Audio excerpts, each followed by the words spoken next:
What's up, Foundation? What's up, YouTube? Man, it's me, your big partner, Cartoon 53. And I'm back again. Story time. Yeah. Man, listen. I thought about this the other day. Thought about it yesterday. I meant to put it up yesterday when I thought about it. Because when I think about a lot of this stuff, if I don't give it to y'all right then and there, I'll forget about it. Then I have to go think of another video. But see, now what I usually do is soon as I think of something, I'll text it to my wife. Text it to her. She already know the routine. She gonna erase it out her text, but I'll leave it in my text. So when I do go back to my phone to the messages, I'm like, okay, what was the video I was gonna make? And I go to my phone. I'm like, oh, that's it right there. But I didn't have to do that one on this one. But anyway, on to the lesson at hand. My hair going any type way. But anyway, man, listen. I don't know how many of y'all have ever been in a halfway house. For y'all out there who don't know what a halfway house is when you get out of prison, they don't want to send you directly back to all the way to society. So what they gonna do, they gonna send you to what's called a halfway house. Now, a halfway house is like a 6-month program or either a year program. Once you've done the 6 months and if you've been doing what you're supposed to do, they'll release you to whoever, your family or whoever, wherever you want to go, yon. Or the year. I've never really seen a program that was more than a year, but I've seen people stay for longer than a year because a lot of times, a lot of people coming home, y'all, ain't got no place to go. They ain't got no place to go. So now you go to a halfway house and what you'll do, they'll get you a job. They're going to provide you with food stamps. They're going to provide you with clothing, food, all that. They're going to provide you with transportation to your job and from your job. That's what they're going to do. And like you'll pay them, once you start working, you'll pay them a certain amount of money every week. Like some, different places, different states have different amounts.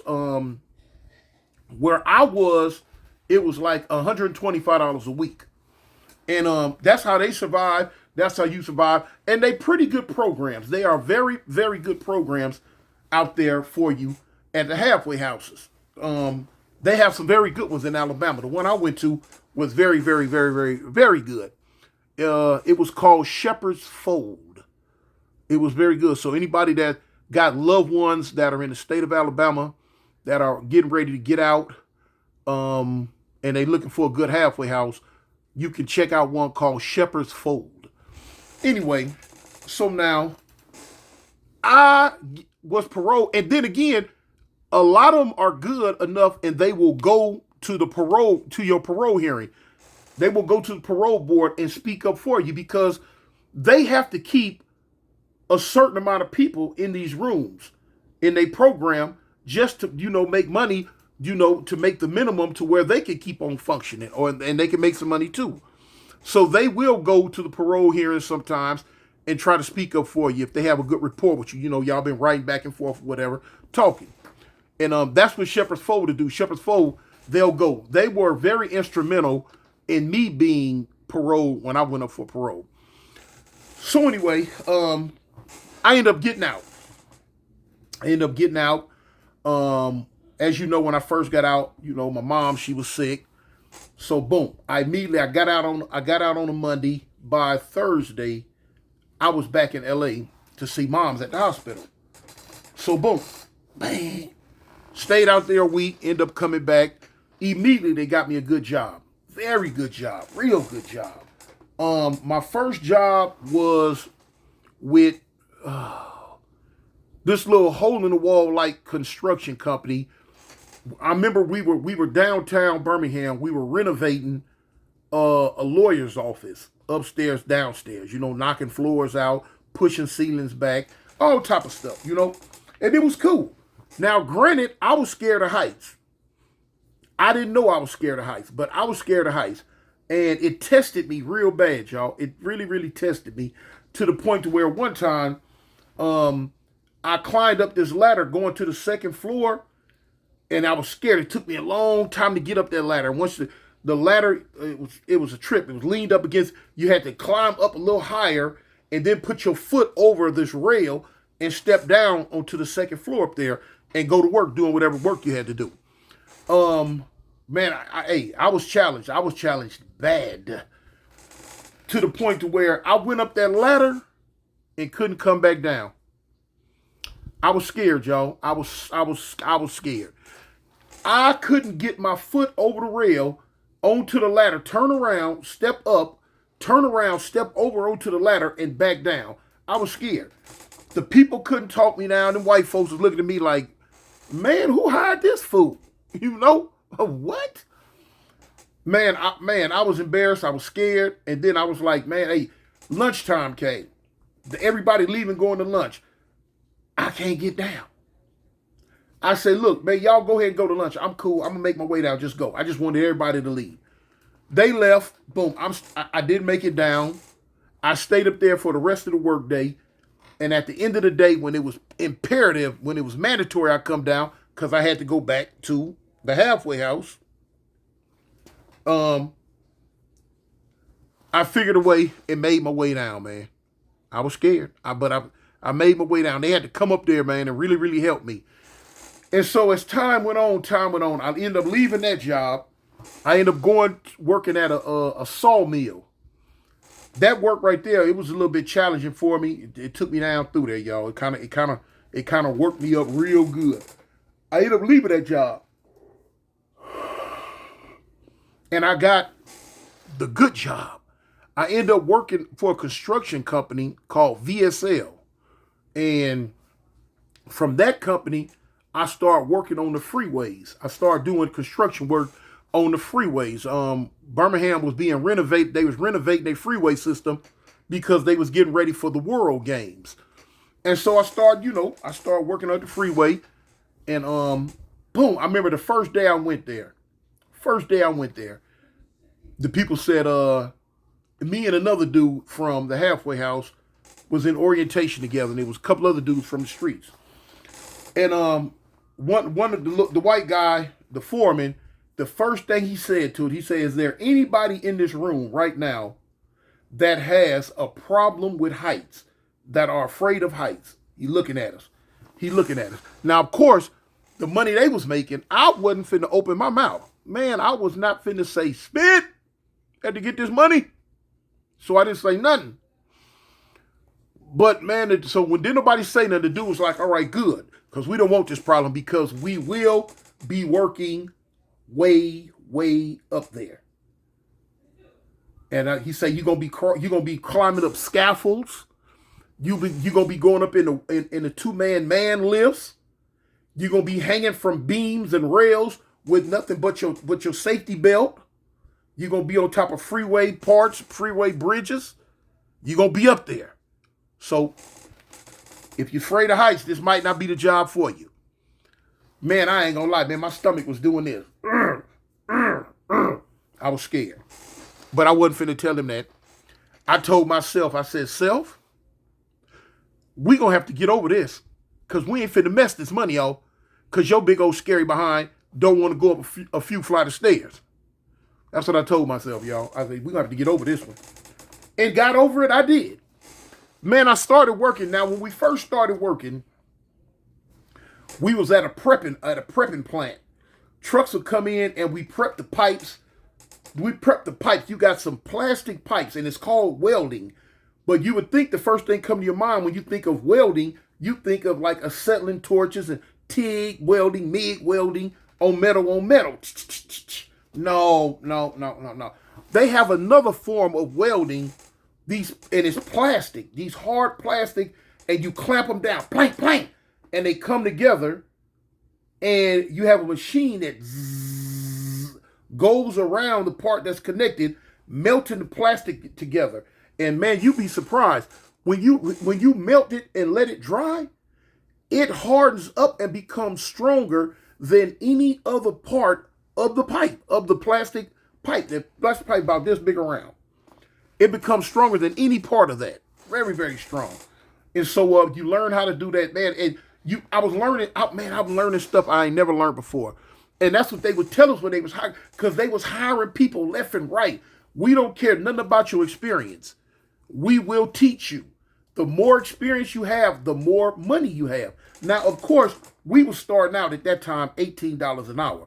Now, $18 an hour in Alabama is a lot of money because the cost of living is not like it is in Cali.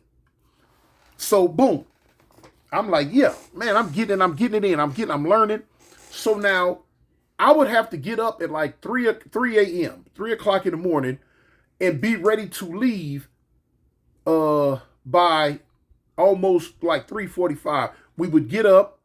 If you're gonna take a shower, you could, or you get up, get dressed. The main kitchen in the halfway house was always open. You can go in there and get food to eat. It was nice, man. It was a nice setup. Go in there, you tell whoever was cooking what you wanted. If you wanted eggs, bacon, sausage, for all them dudes who ate them nasty grits, that was in there. If you wanted cold cereal, hot cereal, whatever you wanted, you just let the person know at the window, and they had it for you. And then what they call the van driver, he would fill us all. It'd be about 8, 9, 10, 11, 12, 13 of us on this van, depending on the numbers varied from day to day. And what he would do, he already had a list. He would drive and take everybody around to wherever they worked at throughout the city. You know what I'm saying? They had a certain amount of distance they would drive to come get you. You know what I'm saying? They wouldn't go, if you found you a job way in the next county somewhere, that was on you. You make it there the best way you can. But if you had a job within their jurisdiction, within their range, they were going to always take you to work, and they were always going to pick you up from work. Boom, like clockwork. And it was cool, You didn't have to pay the van driver or anything. All you had to pay was your $125 a week. No problem. And the money I was making, I didn't miss it. It wasn't nothing to me. Because like I say, I would get up at 3 o'clock in the morning to go to work. We started work at the site at 5:30. So boom. They was working around the clock, because at this time, if a lot of people of y'all out there that work construction, whatever you have going on, if you're supposed to bring it in on this day, but you bring it in on this day, you get a bonus. You bring it in a month early, 2 months early, 2, 3, 4, 6 months early, whatever. All that's money. All that's big money. And the earlier you bring it in, the more money you accumulate to get in your bonus. Some companies, they spread it with the workers. Some companies keep it for the upper levels, depend. Our company, they kept it for the upper levels. But so what? The pay was so good. Now, if you want to stay there and work overtime, you could. But of course, with me being in the halfway house, I couldn't stay and work the overtime because the bus driver dude was coming to get. And I used to get pissed off about that. Cause man, we was working, believe it or not, homie, man, I was working 12, 16-hour shifts. Man, I was getting it in. I'm talking about, it got to the point because listen, in the halfway house, if you didn't want to go home with the van, you could make it there by any means necessary. If you had your own car, or if you had somebody to drop you off. Now, to be able to get your own car, you had to be there for a certain amount of months, like a month and a half, 2 months, whatever. Then you was eligible to get your own vehicle. If not, you could have somebody drop you off late at night. You just had to let the staff know that, hey, look, I'm not going to be coming in when they come in. I'm going to be coming in at this time. Now, you had certain events that went on in the halfway house that you had to be there for, like on Sundays, what they call team meetings on Tuesdays. On those days, you had to be there no matter what. But any other day, if you stayed at your job site and you came in late, cool. They wasn't really tripping because all they know is you're making money and you are going to be able to pay them their money come Friday. That's all that mattered to them. Getting their money come Friday, So anyway, I got to the point where I'm staying late. I had some partners, boom, that was helping me, that picked me up and take me back to the halfway house and all that. I wasn't even able to cash a check, man. It was to the point to where by the time I got off work, all the banks were closed. And by the time I got up in the morning, ain't no banks opening. But now you got to look, with me being in the halfway house, I didn't need for nothing anyway. So I'm just stacking checks, stacking checks. And my average check was after taxes. After taxes. And this is per week, y'all. Like 2400, stuff like that. Yeah. And I remember, I never forget, I was backed up like 5 checks because I didn't have a chance to cash them. Man, by the time I got off work, man, sometimes 8, 9, 10 o'clock at night, I was so tired, man. I would stumble up into that halfway house, and we had to have the full gear, what they call PPE. For those who don't know what PPE is, that's personal protective equipment. That's your hard hat, your harness, your belt, flak jacket, boots, certain type of pants you had to wear, certain type of asbestos coats that were fireproof. You would have to have all this junk on out there working up in the air on that hot freeway up under 100, 108, 109 degree weather. But we was getting it. Boy, we was getting it, boy. And granted, look, I had never, ever, ever had a job in my life. If y'all been rocking with the foundation for a while, y'all know I told you, I ain't never go to work. Only work I was doing was when I was in prison. You know what I'm saying? Hold on. Them the only type of jobs I had.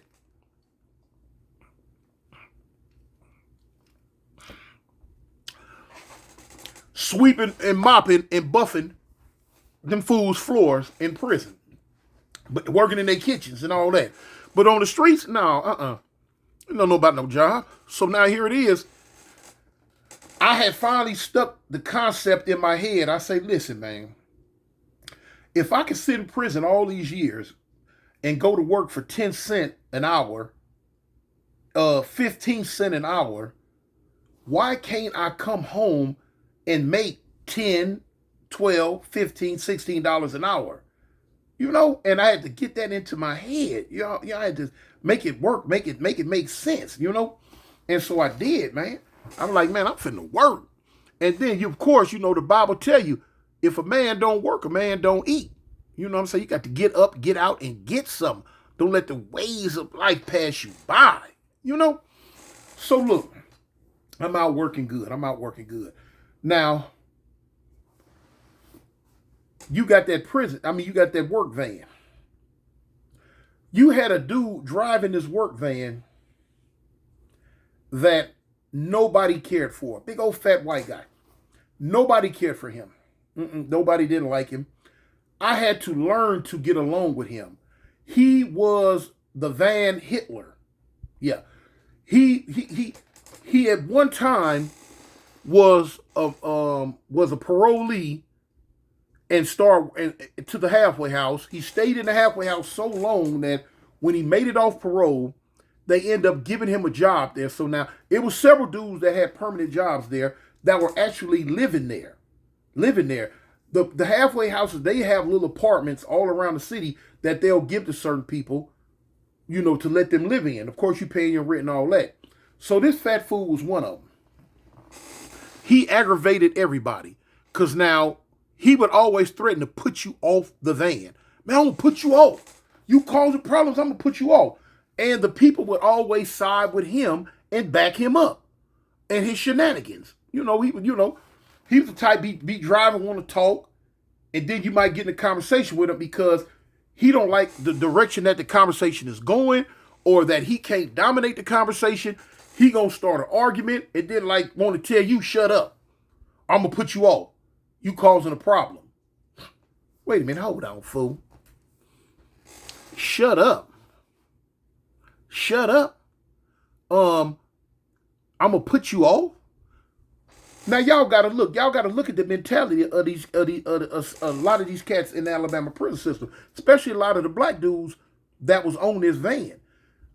We coming from an environment to where a white dude don't run spit, don't say nothing, open your mouth the wrong way, you finna get a foot put in your behind and somebody gonna curl their toes while it's in there, you know?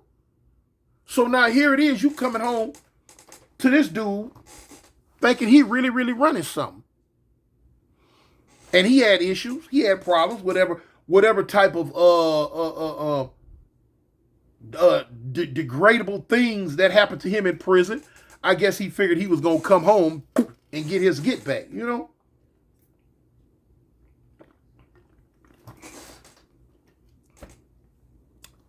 Now he was one of them type. I'm not gonna say he was racist. I'm not gonna say that because I don't believe he was racist, but I do believe he didn't like black dudes with a certain type swag, with that rough, tough swagger. You know what I'm saying, man? Yeah, man, yeah. He didn't like black dudes that he felt in his mind thought they were tough or they were tough. They reminded him of the dudes that persecuted him while he was doing his time. And I knew that's what it was. That's what they reminded. And I reminded him of them. We never got along from word go. I made it my business not to say anything to this cat if I didn't have to. So now here it is one day, because he had power. You know what I'm saying? The administration, the halfway house was going to back his up. Whatever he said, it was gospel. Even if he was lying, it was gospel to them.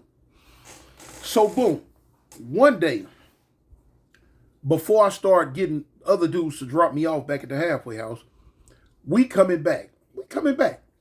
And it's a rule, no smoking on the van.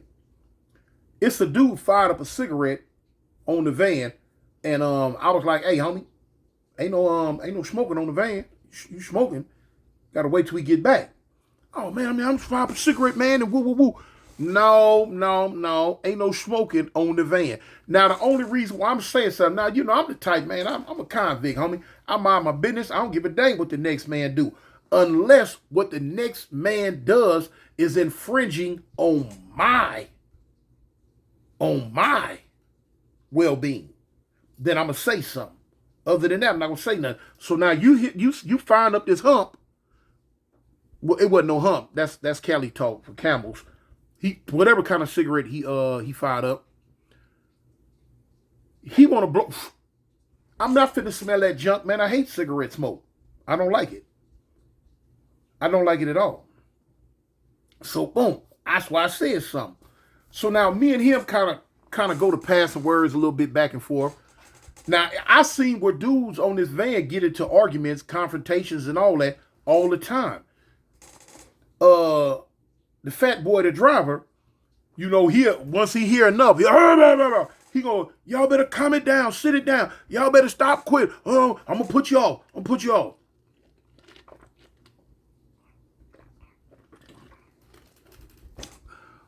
This what happened. Me and Mr. Cigarette Smoker, we kind of going back and forth. Fat boy decided he wanted to step in and call himself, telling us to be quiet. A lot of times it ain't what you say, it's how you say it, but it was how he said it and what he said totally rubbed me the wrong way. To the point to where I told him, I say, "Hey, check this out, homeboy. I'm grown. You know what I'm saying? I don't need you to tell me nothing. I'm grown, homie." So his immediate comeback was, "I don't care if you grown, you can be what you want to. But when you on this van, I'm the grownest one on this van." What? Immediately in my mind, I done went to convict mode. And I'm like, "Man, white boy, who you talking to? You think you talking, man, I'll beat your whoop-de-wop wham slam." You know, I'm thinking. Man, no, fool. I don't know what you talking about. You the only one grown. I'm grown. Now, if the rest of them ain't grown, that's on them, fool, but I'm grown. No, what you talking about? You the only one grown on this van. So he telling me, basically, I need to shut up because he's tired. Matter of fact, that's what he told me. Y'all need to shut up. I'm tired of hearing that. Oh, my God. Boy, look here. Hey, man, let me take my glasses off. Let me clear my throat. What? Shut up. You tired of hearing it. Mr. Cigarette Smoker, I don't give a dang what he talking about no more. I say, man, I'm like, man, fool, I don't care nothing about what you tired of hearing. I'm going to talk when I want to talk, how I want to talk, and when I want to talk, and however I want to talk to whoever I'm talking to, fool. Who you think you talking to? Oh, shoot. Boy, I kicked his junk up with that one. And they're off. Man, we going at it. So finally, I'm like, I'm going to, especially at that time, I'm only going to pass a certain amount of words with you before I'm immediately finna resort to violence. Let's get them up. Man, who you talking to? Like, man, I will slap all the fat cells out the side of your wobbly jaws, Mr. Piggy. I don't know who you think you talk to, you big fat pink elephant. I will knock your nose loose. What? Huh? This man, I immediately went there. So, you threatened, you get, boom. He pulled the van over, told me, get off. You can get off my van. Now, we a little bit too far away from this halfway house, y'all. I'm not getting off spit. No, I'm not. I said, man, I'm not getting off nothing. So now this fool went to talk about he gonna call the police. Man, you can call all your ancient ancestors that crawled up out the Caucasus Mountains 9 million years ago. Call them, because I don't give a dang who you call. I'm not getting off this van. This fool called the police, y'all. He called it one time.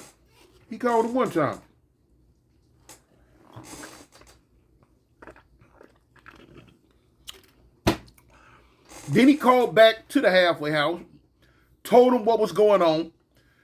Yet, he the one doing all the talking, giving them his version of what's happening. They not even want to hear me. They can't hear me, nor do they want to hear me. They don't want to hear what I'm talking about. But I had a pretty good standing with the staff at the halfway house.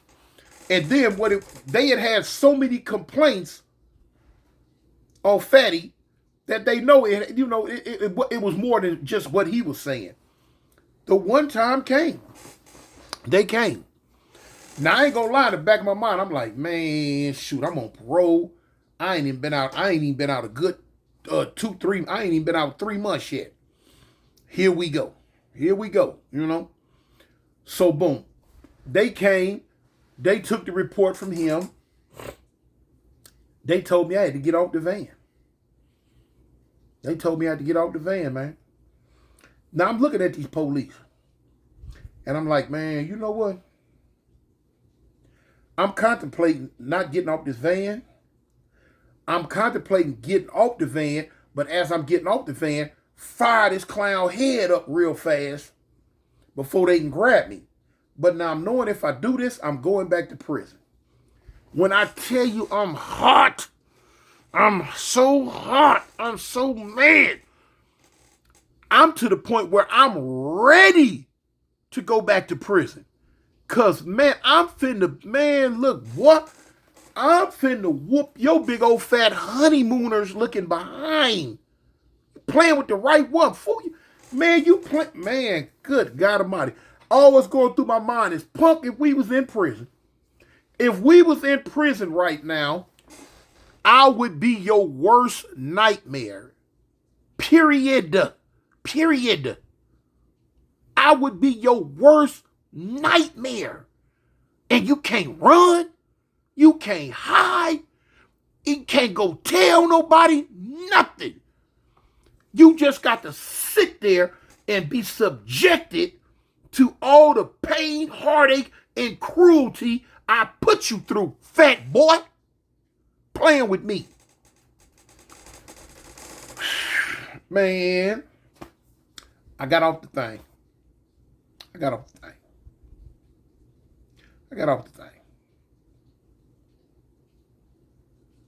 So now, he pulls off and leaves me. Yeah. He had already let the people know. Boom. The police said, look, is somebody coming to get you? I said, man, I don't know. I don't know who to call. Now, you got to look. I'm just getting out. I don't know nobody in this whole state. I'm just getting out of prison. 23 years straight. I don't have no family, friends, or loved ones in this whole state. I'm solo dolo. So I ain't got nobody to call. I ain't got nobody to call.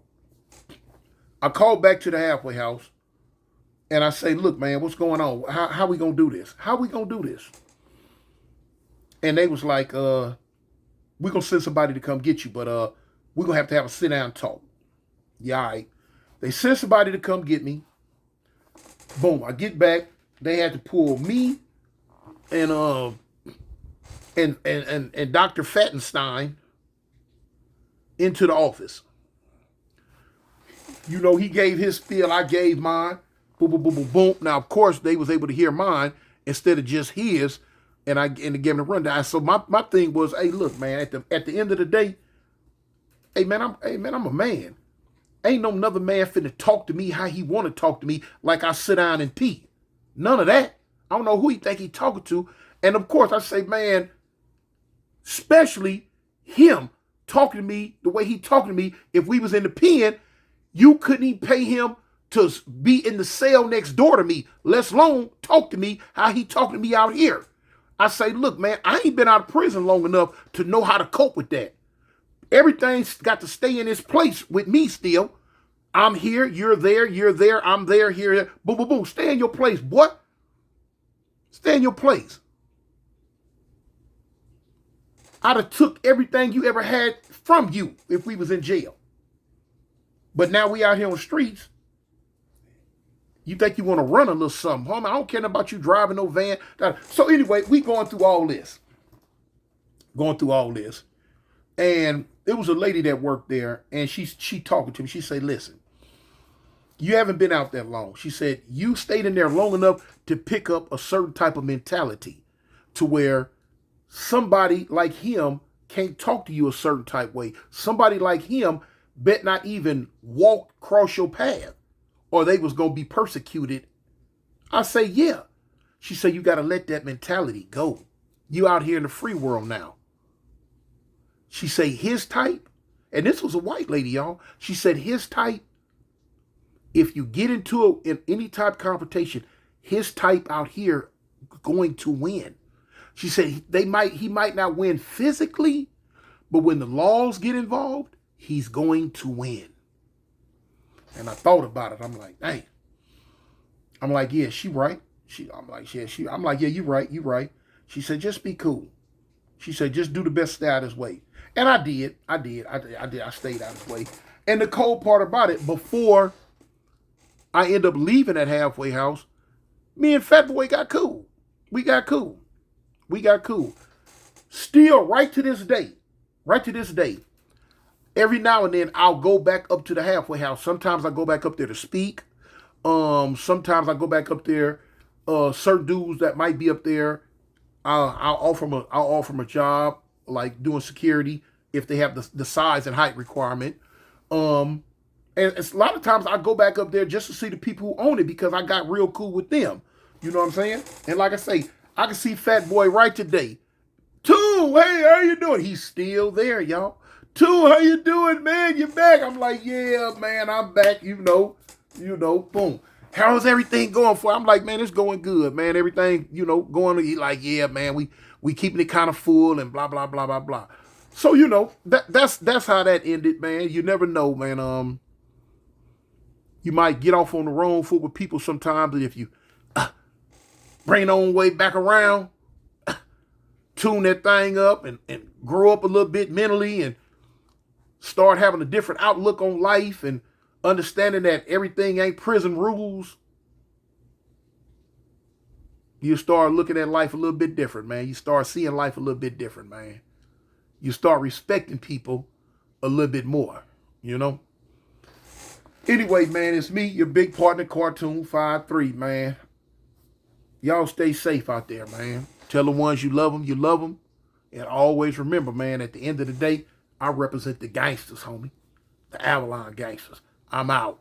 Peace. Gangsta boogie, gangsta boogie, gangsta boogie, gangsta boogie. Ain't nobody gangsta party. 4, 2, 1, man. 2, 1, man.